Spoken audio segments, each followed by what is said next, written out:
Hujambo na karibu mtazamaji wa Zone Media. Jina langu naitwa Victor Moshi. Kundi la Wahouthi kutoka nchini Yemen limetoa onyo kali likisema kuwa litalenga meli za Marekani zinazopita katika Bahari Nyekundu endapo Marekani itaamua kuingilia mashambulizi ya Israel dhidi ya Irani. Kwa mujibu wa taarifa iliyotangazwa na vyombo vya habari vya serikali ya Yemen, msemaji wa kijeshi wa Houthi alisema kuwa hatua hiyo ni sehemu ya msimamo wa kundi hilo kupinga kile walichokiita uchokozi wa kizayuni dhidi ya taifa lolote la Kiarabu au Kiislamu. Tangu mwaka 2023, Wahouthi nchini Yemen wamekuwa wakihusishwa na mashambulizi ya makusudi dhidi ya Israel pamoja na meli za kimataifa zinazopita Bahari Nyekundu, wakisisitiza kuwa wanatoa msaada kwa Wapalestina katika ukanda wa Gaza. Hali hii inajitokeza huku kukiwa na wasiwasi mkubwa unaoongezeka kuhusu uwezekano wa mzozo wa kijeshi kati ya Israel na Irani kuibua athari za kijeshi katika ukanda mzima wa Mashariki ya Kati. Mwezi Mei mwaka huu, Marekani na Houthi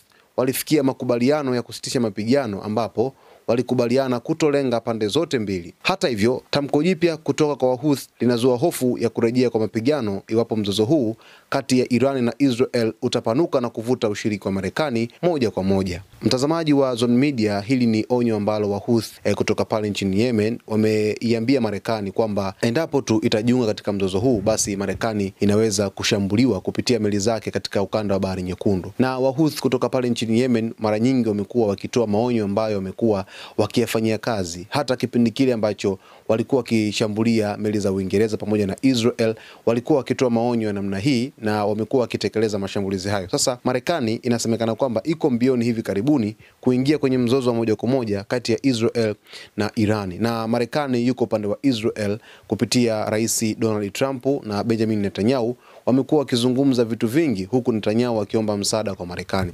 Sasa washirika wa Irani ambao wako kwa Mashariki ya Kati, kuna Hezbollah, kuna Hamas pale Gaza, lakini vile vile kuna Wahouthi kutoka pale nchini Yemen.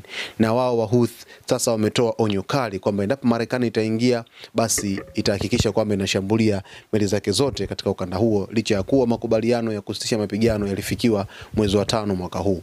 Mtazamaji wa Zone Media, tufuatilie kila siku ili uweze kufahamu taarifa hizi. Jina langu naitwa Victor Moshi. Asante kwa kuichagua Zone Media.